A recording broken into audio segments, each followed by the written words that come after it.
اور نوجوانوں یہ ایمان رکھو، یہ والا ایمان جو ابو بکر والا ایمان ہے، یہ پلپلا ایمان نہ رکھو، یہ لجدل ایمان نہ رکھو، ٹائٹ ایمان رکھو۔ کہا بیٹا اگر تو میری تلوار کے سامنے آتا تو نے باپ سمجھ کر چھوڑ دیا تھا، مگر میں نبی کا دشمن سمجھ کر کاٹ دیتا۔ کان کھول کے سن لیں آپ، اگر آپ نبی کے عاشق ہیں اور واقعی آپ ایمان والے ہیں تو اسلام کے جو خلاف ہے آپ اس سے ناتا ختم کیجئے، سمجھائیے، لین پہ ہے تو ٹھیک ہے ورنہ ناتا ختم کیجئے۔ اگر تمہاری بستی میں کوئی سود کھاتا ہے تو میرے بھائی سودیوں کو سمجھاؤ، اور اگر نہیں سمجھے تو اس سے ناتا ختم۔ بستی میں کوئی شراب پیتا ہے سمجھاؤ، نہ سمجھے ناتا ختم۔ حرام کام کرتا ہے سمجھاؤ، نہ مانے ناتا ختم۔ ابو بکر تو بیٹے سے کرے گلا کاٹ دیتا تیرا، اگر سامنے آ جاتا تو کیا ہم ناتا نہیں توڑ سکتے؟ جنت تو ہم کو بھی وہی چاہیے نا جو ابو بکر کو چاہیے تھی۔ یہ جنت نہیں چاہیے تو بتاؤ، جنت سب کو چاہیے۔ جب جنت ابو بکر والی چاہیے تو ایمان بھی ابو بکر والا چاہیے۔ حرام کام کرنے والے سے ناتا توڑو گے؟ بولو انشاءاللہ۔ اور لوگوں اگر کوئی رات کو ڈی جے بجا کے ڈانس پارٹی کرا کے صبح کو بارات لے کے جائیں گے تو اگر واقعی نبی سے محبت ہے تو اس کی بارات میں شریک نہ ہونا۔ کل میدان محشر ہوگا، یہاں کا تو قربت اس سے چھوٹ جائے گا، مگر دل سے ہم وعدہ کرتا ہے جنت کا قربہ مل جائے گا۔ مگر انشاءاللہ جنت کا مل جائے گا انشاءاللہ۔ اور 3-4 براتیں ایسی نہیں ہوں گی گاؤں میں، مولوی کو تقریر کرنے کی ضرورت نہیں ہے، خود ہی ڈی جے بند ہو جائے گا، کوئی برات میں نہیں جاتا، کیا کرے ڈی جے بجا ہے۔ لیکن تم برات کیسے چھوڑ دو گے جب رات کو اس کا ڈی جے ہی نہیں چھوڑ رہے ہو؟ اتنی بھیڑ ہوتی ہے، اتنی بھیڑ ہوتی ہے کہ جلسے میں ہونا ہو اس کی ناچ گانے میں بھیڑ ہوگی۔ اور میرے بھائیوں ایمان پختہ کر لو، حضرت ابو بکر والا ایمان کر لو۔ حضرت ابو بکر نے ایمان لائے، اور سنو کتنا مضبوط ایمان ہے، سنو پورے مکہ میں مخالفت کی ہوائیں چل رہی ہیں، ابو بکر تو اپنی جگہ ڈٹے ہیں، بھائی ماروں گا، مر جاؤں گا، مار ڈالوں گا، جو ہو وہ دیکھا جائے گا۔ لیکن اب دل محمد کو دے دیا ہے، وہ واپسی کا راستہ نہیں ہے۔ نبی جب معراج کر کے آئے تو آپ نے اعلان کیا مجھے 27 سال کا زمانہ گزرا معراج، اور یہاں وہی رات، وہی گھڑی، وہی ٹائم، وہی مہینہ، وہی سال۔ ابو جہل کو موقع مل گیا، اب ابو بکر کو پکڑو، یہ بہت نبی پہ ایمان لائے، ان سے کہیں گے کہ ایسے کیسے ہو جائے گا، یہاں وہی رات وہاں 27 سال۔ ابو بکر کو پکڑ لیا مکہ کے باہر، توجہ ہے، اور پکڑ کے بولو سن ابو بکر، اگر کوئی یہ کہے کہ رات جو گزری ہے تم تو اپنے بستر پہ میں 27 سال گزار آیا، ابو بکر نے کہا نہیں مانی جائے گی، یہ تو ہو ہی نہیں سکتا۔ کہا یہی تو تمہارے نبی کہتے ہیں۔ ابو بکر نے کہا نبی کہتے ہیں، ہاں۔ کہا اگر نبی کہتے ہیں تو پھر میں مانوں گا، اس لیے کہ میں نے خدا کو دیکھا نہیں، ان کے کہنے سے خدا تو خدا مانا ہے، تو جو وہ کہے وہ سچ ہے۔ دیکھیے یار یہ ایمان ہونا چاہیے، یہ ایمان ہونا چاہیے، جو وہ کہے وہ کیا ہے، سچ ہے، حق۔ اور آئے گا بہت زیادہ سنیے انشاءاللہ۔ عورتوں میں سب سے پہلے ایمان لائی حضرت خدیجہ الکبریٰ، بچوں میں سب سے پہلے ایمان لائے حضرت علی، غلاموں میں سب سے پہلے ایمان لائے زید بن حارثہ۔ توجہ ہے، یہ ایمان لائے چند لوگ تھے، ایمان لے آئے۔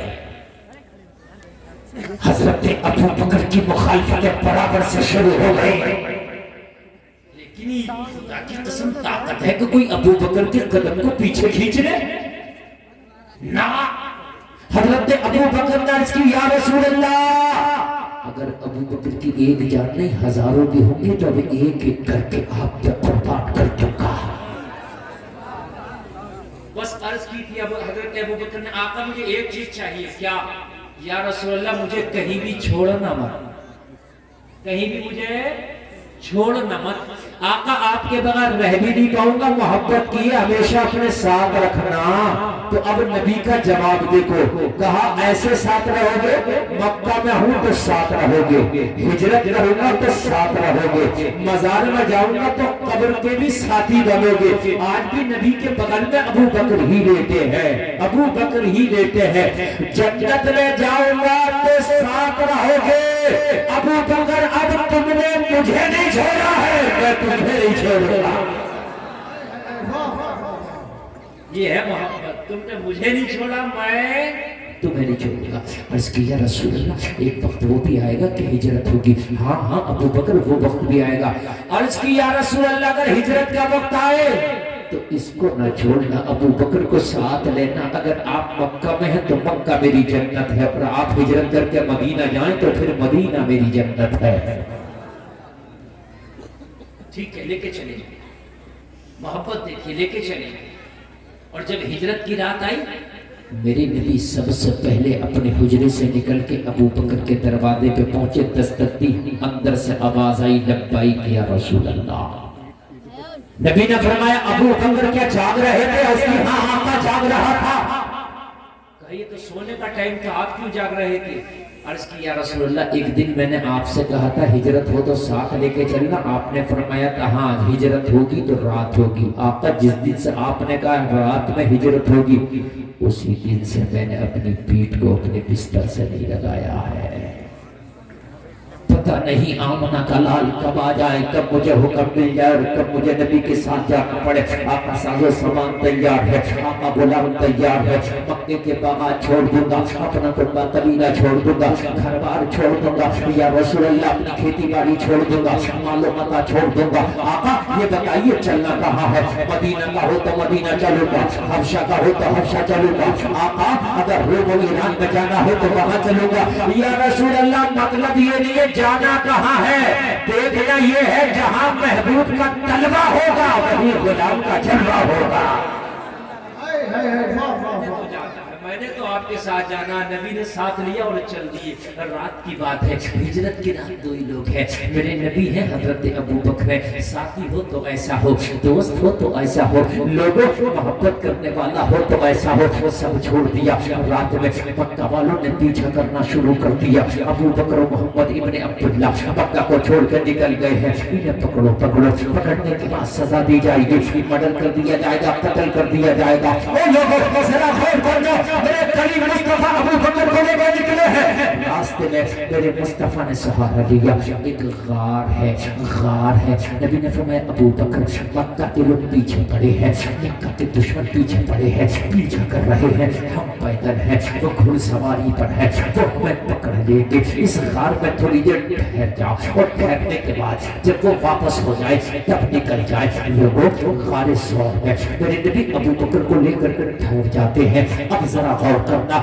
اس سے بڑھ کر محبت نہیں ہو سکتی، اس محبت کا بدلہ پوری دنیا نہیں چکا سکتی، اس محبت کا مقابلہ پوری دنیا نہیں کر سکتی۔ جب غار کے اندر میرے نبی تشریف لائے ہیں، غار بہت پرانا غار تھا، جو سانپوں کا گھر تھا، جو زہریلے سانپوں کا گھر تھا، بڑے بڑے بل تھے اس کے اندر، ان بلوں میں سانپ چھپے ہوئے تھے، موذی جانور چھپے ہوئے تھے، زہریلے بچھو چھپے ہوئے تھے۔ لوگوں محبت کی انتہا تو یہاں ہو جاتی ہے۔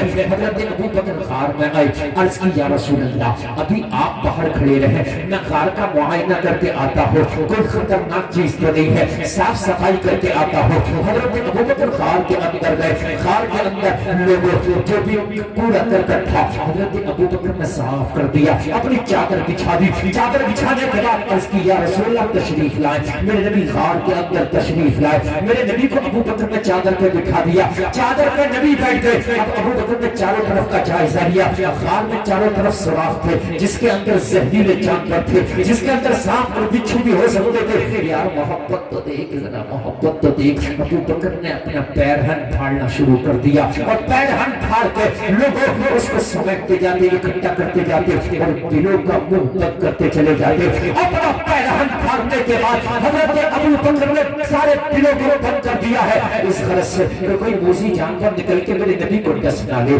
کوئی موذی جانور نکل کے میرے نبی کو تکلیف اللہ دے دے. جب سارے بل بند ہو گئے, پیرہن ختم ہو گیا, لیکن ایک بل باقی رہ گیا, ایک سوراخ باقی رہ گیا. او جلسہ میں آنے والوں, تم تو ایک حق بات کہنے کے لیے آج تیار نہیں ہو, آج تم سچ بات کہنے کے لیے تیار نہیں ہو. ابھی مسجد میں امام اگر کوئی حق کی بات کہتے تو کچھ لوگ اس کی مخالفت کرنے لگتے ہیں. تمہارے اندر تو اتنی بھی طاقت نہیں کہ سینہ تان کے کہتے امام تو حق بات بولتا چلا جا, ہم تیرے ساتھ ہیں. تم تو یار پیچھے پیچھے ہو جاتے ہو زمانے کے, مگر جب ایک سوراخ باقی رہ گیا, ابو بکر کا پھٹا ہوا پیرہن ختم ہو گیا, حضرت ابو بکر نے پیر کا انگوٹھا ہی لگا دیا. کیا لگا دیا؟ کائے کا سوراخ لگا. نبی بیٹھے ہیں, ابو بکر کا انگوٹھا لگا ہے. آواز آ رہی ہے نا؟ اب ذرا غور کرنا, وہ سوراخ وہ دل خالی نہیں تھا, اس کے اندر بہت زہریلا سانپ تھا. کیا تھا؟ اور لگا کیا دیا اس پہ؟ انگوٹھا لگ گیا. نبی تشریف فرما ہے, سانپ نے نکلنا چاہا. وہ کیوں نکلنا چاہا معلوم ہے؟ وہ سانپ ضرور تھا مگر نبی کا دیدار کرنا چاہتا تھا. سبحان اللہ.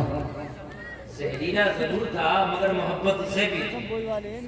لیکن جب نکلا تو دروازے پہ بند لگا ہوا ابو بکر کا انگوٹھا. پہلے تو کوشش کی ایسے ہی نکل جائے مگر غلام کا انگوٹھا لگا ہے. یہ بھی محبت میں نکلنا چاہتا ہے اور وہ محبت میں نکلنے نہیں دیتا. محبت دونوں طرف ہے, محبت دونوں طرف ہے. یہ محبت میں نکلنا چاہتا ہے اور وہ محبت میں دبائے ہوئے ہے. یہ نکلنا چاہتا ہے دیدار کر لوں, اور نکلنے یوں نہیں دیتا, ڈس بنا لے. محبت دونوں کی جب جوان ہوئی, پروان چڑھی, تو اس نے سوچا اگر تھوڑی دیر اس نے اور نہیں نکلنے دیا تو نبی تو تشریف لے جائیں گے, میں تو محروم رہ جاؤں گا. کاٹنا چاہتا نہیں تھا, اسے بھی پتا تھا غلام رسول کا انگوٹھا ہے, مگر مجبوری بن گیا کاٹنا. کاٹوں گا تو ہٹائے گا تو دیدار ہوگا. انگوٹھے میں ڈس لیا مگر ڈسا. انگوٹھا تو عاشق تھا, ڈس لیا مگر ابو بکر نے انگوٹھا پھر بھی نہ ہٹایا. ڈسو کتنا ڈسو کے ہٹائیں گے نہیں. زمانہ اگر اسلام پہ تم عمل کرو گے تمہیں بھی ڈسے. اگر یہ ماں بہنیں پردہ کریں گی تو انہیں زمانہ ڈسے گا. ملانی بن گئی, بڑی نیک بن رہی ہے.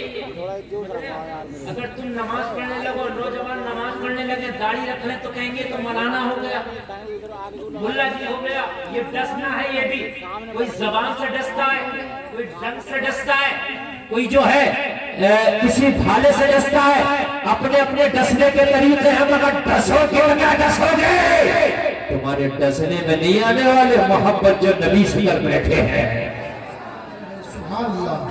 محبت جو نبی سے کر بیٹھے, ڈسو یار کتنا ڈسو گے, مگر تمہارے ڈسنے میں ہم آنے والے نہیں ہیں. ڈسو کتنا ڈسو گے. اور جو نبی سے محبت کر بیٹھتا ہے نا, وہ لوگوں کے ڈسنے کو نہیں دیکھتا, وہ یہ دیکھتا ہے کہ میرا نبی مجھ سے راضی ہے, تم ڈستے رہو. کہو نا سبحان اللہ. آگے سے بیٹھا رہے گا, حرام کا مطلب نہیں کھا گا نا, اس لیے کہ محبت نبی سے کر بیٹھا. حضرت یوسف نے جب زلیخا نے پکڑنے کے بعد میں کہا میرے نفس کی خواہش پوری کر. یوسف نے کہا 7 سالوں میں بند ضرور ہوں مگر میرے رب سے محبت ہے تو دیکھ رہا ہے. زلیخا نے کہا, سوچا جو پتھر کا بت تھا نا, وہ سمجھ رہی اسی کو خدا کہتا ہے. یوسف وہ پتھر کے بت کی پوجا کرتی تھی. پتھر کے بت پر زلیخا نے چادر ڈال دی, کہنے لگی اب تو میں نے خدا کو چھپا دیا. حضرت یوسف نے فرمایا تیرا خدا تو چادروں سے چھپ جاتا, میرا خدا تو 7 آسمانوں سے بھی نہیں چھپتا. میں کیا کروں, میرا تو 7 آسمانوں سے بھی نہیں چھپتا, تیرا تو چھوٹی سی چادر سے بھی چھپ جاتا ہے. اور لوگوں, حرام کام اگر کوئی سامنے آئے تو سوچ لینا اوسی کا کوئی نہیں دیکھ رہا ہے, پڑوسی کا کوئی نہیں دیکھ رہا ہے, مگر پروردگار دیکھ رہا ہے.